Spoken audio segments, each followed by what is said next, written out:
मेरे मकान मालिक ने एक 14 साल की नौकरानी घर पर रखी हुई थी जो बहुत ही खूबसूरत थी। रात होती तो मेरी उस पर नीयत खराब होने लगती, मगर मैं मालिक के डर से चुप रहता। मगर एक रात मकान मालिक घर पर नहीं था। मैंने उसके कमरे में अंधेरा किया और खामोशी से बेड पर जाकर लेट गया। थोड़ी देर बाद 14 साल की नौकरानी ने मेरे होश उड़ा दिए। मालिक समझकर मैंने जब से होश संभाला था खुद को मालिक और मालकिन के घर पर नौकर ही पाया था। मेरे माँ बाप दोनों ही मालिक और मालकिन के बंगले में काम करते थे और वही क्वार्टर में रहते थे, इसलिए मेरा बचपन भी मालिक और मालकिन के बंगले में ही काम करते हुए गुजरा था। लेकिन जब मैं बड़ा हुआ तो मैंने ड्राइविंग सीख ली थी, इसलिए मालकिन की गाड़ी ड्राइव मैं करता था। जब मैं 18 साल का हुआ तो मेरे माँ बाप गांव में अपनी ज़मीन बेचकर आ रहे थे कि बस के हाथों में से मेरे माँ बाप का देहांत हो गया। उस वक्त मैं बहुत रोया था क्योंकि मैं अकेला रह गया था। लेकिन मालिक ने मुझसे कहा कि तुम परेशान ना हो, हम हैं ना तुम्हारे। और सच बताऊं, वजह यह थी कि मैं मालिक और मालकिन को अपना ही समझता था। मेरे साथ मालिक का व्यवहार बहुत अच्छा था, लेकिन मालकिन बड़ी सख्त मिजाज की थी। उसकी आदत थी कि वो तमाम नौकरों पर बड़ी टेढ़ी नज़र रखती थी। उन दोनों की अपनी तो कोई औलाद नहीं थी, इसलिए सारे दिन नौकरों पर चीखती चिल्लाती नजर आती थी। छुट्टी वाले दिन जब मालिक घर पर होते तभी हमारी जान को सुकून होता था, क्योंकि वह मालकिन से कहते रहते, क्या तुम हर वक्त नौकरों पर चिल्लाती रहती हो? वह भी इंसान है, एक दिन की छुट्टी दे दिया करो। फिर वो हमें इशारे से कहते कि जाओ ऐश करो, क्योंकि मालकिन का सारा गुस्सा मालिक की तरफ हो जाता था। वह कहती थी कि आपने ही सब नौकरों को सिर पर चढ़ा रखा है, अगर मैं ना हो तो घर को कबाड़ बना के देंगे ये लोग। आपके ये नौकर मालिक का इशारा पाते ही हम सब खुशी से बाहर निकल जाते थे। मेरे साथ माली और चौकीदार भी शामिल हो जाते थे। हम 3 लड़के सबसे पहले समुंदर में जाते, खूब नहाते और एंजॉय करके 3-4 घंटे बाद वापस आते थे। मालिक मुस्कुराकर हमसे पूछते, क्यों मज़ा आया था छुट्टी के दिन? खूब एंजॉय किया ना? मालिक हमारे बड़े ही खुशमिजाज किस्म के इंसान थे, लेकिन मालकिन का तो मुंह सूझा हुआ रहता था। घूर घूर कर हमें देखती रहती थी, कहती थी कल तुम्हारा मालिक जब ऑफिस चला जाएगा फिर मैं तुम लोगों को सीधा करूँगी। घर हर वक्त ऐसे ही गुजर रहा था कि जब अचानक से मेरी ज़िंदगी में एक ऐसा तूफान आया कि सब कुछ उलट पलट कर रख दिया था। मालकिन ने अपने कामों के लिए एक बड़ी खूबसूरत 14 साल की लड़की रखी थी। इत्तेफाक यह था कि मैं और घर का मालिक और चौकीदार हम तीनों ही जवान थे और 18 से 20 साल के दरमियान हमारी उम्र की थी। और यह वक्त ऐसा होता है कि इंसान अपनी जवानी में एक कदम रखा होता है, उसे कुछ चीज़ों की दिलचस्पी कुछ ज़्यादा ही होती है। और वो लड़की तो बहुत ही खूबसूरत और हसीन थी। जब हम तीनों ने उसे देखा तो हमारे तो होश उड़ गए। हम तीनों उस हुस्न भरी लड़की पर दिल हार बैठे थे, लेकिन मालकिन की घूरती नज़र ने जैसे हमें होश की दुनिया में लौटाया था। वह चिल्लाकर हम पर बोली, कहने लगी, क्या टुकुर टुकुर देख रहे हो? निकलो यहाँ से बाहर, शर्म नहीं आती घर की बच्ची को नज़र रखते हुए? यह सुनना था कि हम तीनों घबरा गए। हमने कहा, नहीं नहीं मालकिन, ऐसी कोई बात नहीं। फिलहाल हम तीनों ही घर से बाहर निकल गए थे। जब चौकीदार कहने लगा, यार मैंने आज तक कभी ऐसी खूबसूरत लड़की नहीं देखी। माली कहने लगा, सच कह रहे हो, लड़की तो वाकई बहुत प्यारी है। यह सुनकर मुझे बड़ा गुस्सा आया कि भला ये कौन होते हैं इस लड़की को ऐसी वैसी नज़रों से देखने वाले। मैंने कहा, शर्म नहीं आती क्या तुम्हें? घर में माँ बहनें नहीं है?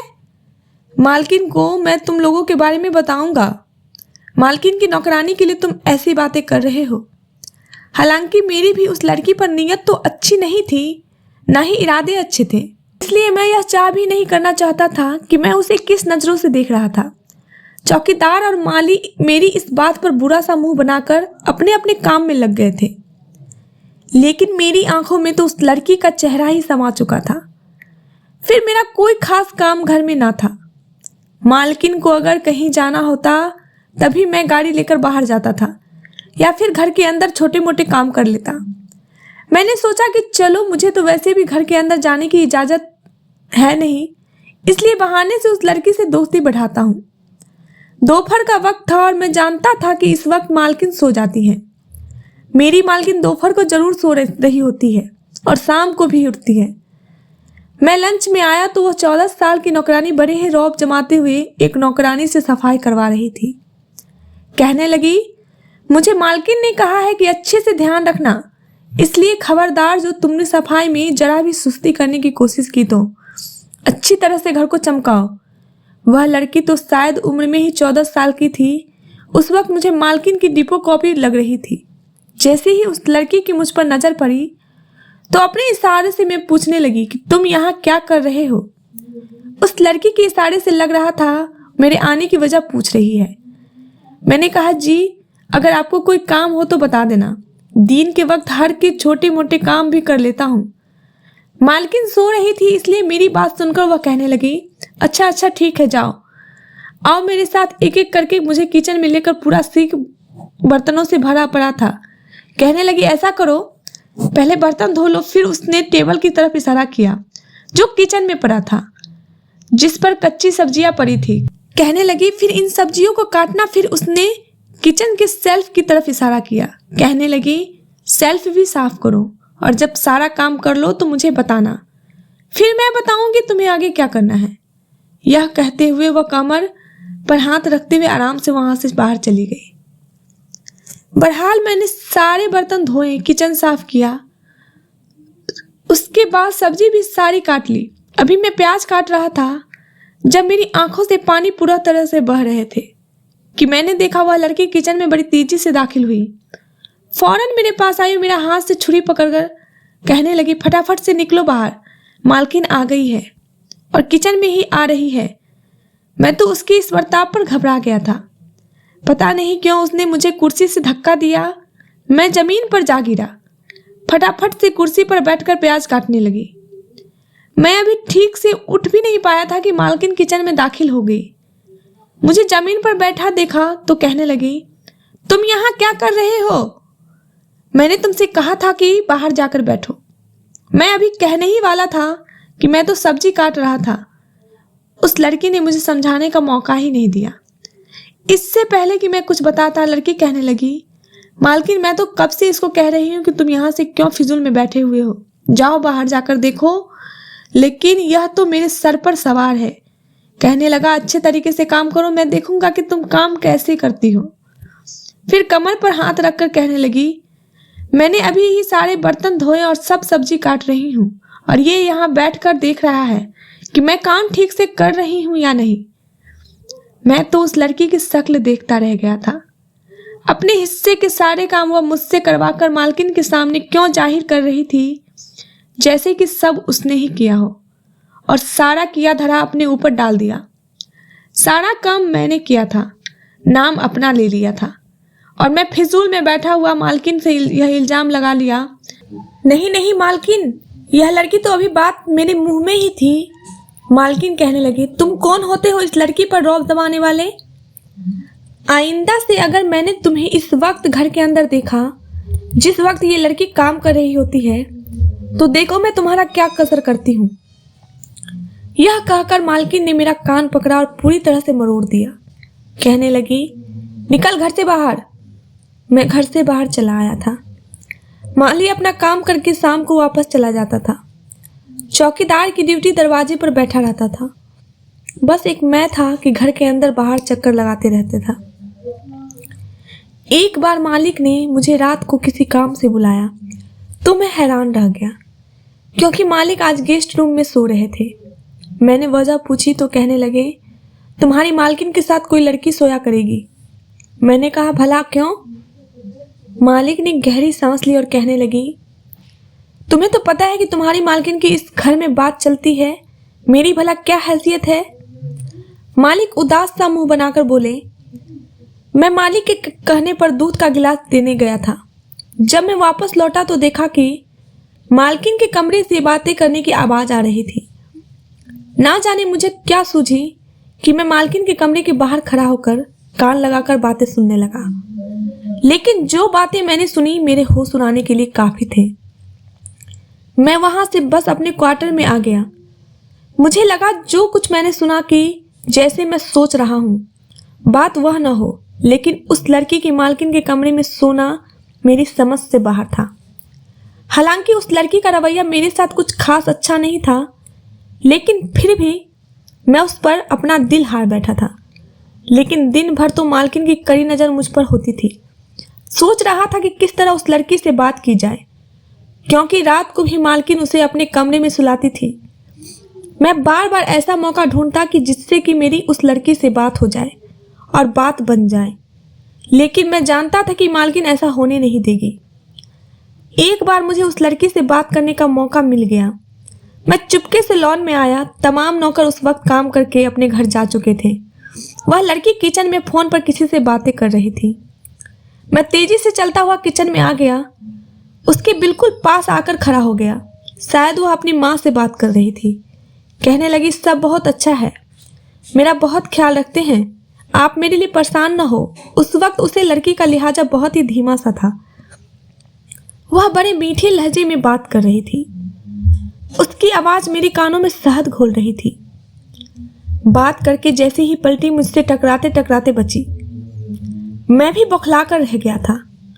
मुझे अपने पास में खड़ा देखकर वह कहने लगी, तुम यहाँ क्या कर रहे हो? मैंने कहा, थोड़ा आहिस्ता बोलो, मालकिन उठ जाएगी। मैंने कहा, मुझे तुमसे कुछ बात करनी है। उसने तो रास्ते में चढ़कर कमर पर हाथ रखा, जैसे लड़ने के लिए तैयार हो। लेकिन मैंने सोचा कि लगे हाथ मुझे अपनी मोहब्बत का इजहार कर देना चाहिए। मैंने उससे कहा कि तुम मुझे अच्छी लगती हो, मैं तुमसे मोहब्बत करने लगा हूँ। यह सुनते ही उसने एक जोरदार थप्पड़ मेरे मुंह पर मार दिया। मुझे उससे ऐसी उम्मीद हरगिज़ नहीं थी। वह मुझसे बड़े गलत लहजे में बोली, शर्म नहीं आती तुम्हें? आईने में अपनी शक्ल देखी है तुमने? तो इतने में उसकी बात सुनकर मालकिन भी किचन में आ गई। वो मालकिन को मेरी बात बताने लगी। उसके बाद तो मालकिन ने आओ देखा न ताओ और मुझ पर डंडे बरसाने लगी। उनके हाथ में पहले बेलन, उन्होंने मुझे बेलन से ही मारना शुरू कर दिया। कहने लगी, तुम्हारी हिम्मत कैसी हुई ऐसी बातें करने की? मैंने ऐसी कोई गलत बात नहीं की थी, सिर्फ अपनी मोहब्बत का इजहार किया था। वह लड़की चाहती तो मुझे इनकार कर देती, लेकिन उसने तो। मैं लॉन से बाहर निकल आया। मेरे सर और चेहरे पर नील के निशान देखकर चौकीदार और मालिक हंसने लगे। मैं सोच चुका था कि अब मैं यहाँ नहीं रहूँगा, चला जाऊँगा। मेरी बहुत बेइज्जती हो चुकी है, बल्कि मैंने सारा बचपन यहाँ गुजारा था। मालकिन कैसे यह उम्मीद रख सकती थी कि मैं कोई गलत काम हरकत करूँगा? मालकिन ने मुझ पर बड़े इल्ज़ाम लगाए, मुझे बहुत बुरा भला कहा। वह लड़की भी रोते हुए मुझ पर इल्ज़ाम लगाती रही। कहने लगी, इसकी तो नज़र शुरू से ही मुझ पर खराब थी। यह मौके की तलाश में था, कब इसे मौका मिले और मेरे साथ गलत करे। हाँ, मौके की तलाश में तो था, लेकिन उससे अपनी मोहब्बत का इजहार करना चाहता था, उसकी वजह जानना चाहता था, लेकिन कोई गलत इरादा नहीं था मेरा। लेकिन उसने मुझ पर इल्ज़ाम लगाया, गलत था मैं नहीं जानता था कि अब मैं कहाँ जाऊँगा और कहाँ नहीं। लेकिन मैंने अपने कपड़े बैग में डाले और अपनी आंखों में आंसू पोंछते हुए बाहर निकल आया। उसके बाद मालिक की गाड़ी घर के दरवाजे पर पहुंची। मुझे देखा तो फौरन मालिक गाड़ी से उतर गए। कहने लगे, तुम कहाँ जा रहे हो?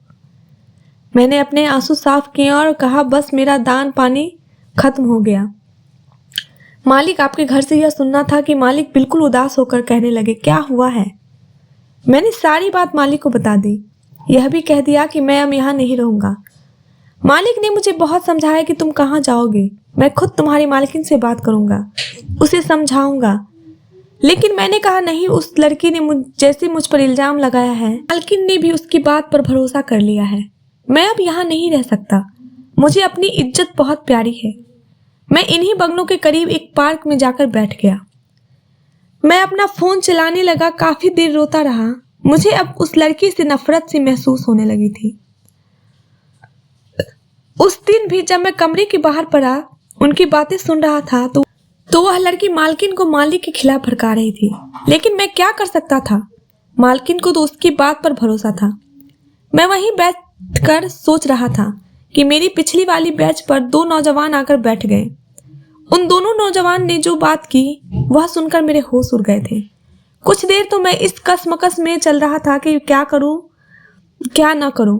जिस तरह से मालकिन ने मुझे जलील किया था, जी तो चाह रहा था कि उनके हाल पर छोड़ दूं, लेकिन फिर अपने माँ बाप की बात याद आने लगी कि मालिक की नमक की हमेशा वफा निभाना, भले ही तुम्हारी जान ही क्यों न चली जाए। जब मैं एक फैसले पर पहुंचा तो रात हो चुकी थी, इसलिए मैं वापस मालिक के घर आ गया। लेकिन उस वक्त रात हो गई थी जबकि चौकीदार ने मुझे नहीं रोका था। मैं जल्दी से अंदर आ गया। मुझे मालूम था कि मालकिन घर पर नहीं है। फिर मुझे उनके कमरे से खरगोशी की आवाज़ कैसे आ सकती थी। मैंने जैसे ही कमरे का दरवाज़ा खोला तो सामने मालिक के साथ 14 साल की लड़की को देखकर मेरे होश उड़ गए।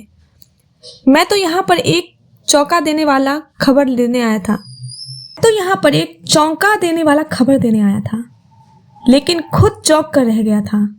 मालिक मुझे देखकर कुछ घबरा गए। उस लड़की का रंग उड़ गया। कहने लगे, तुम तो नौकरी छोड़कर जा चुके थे।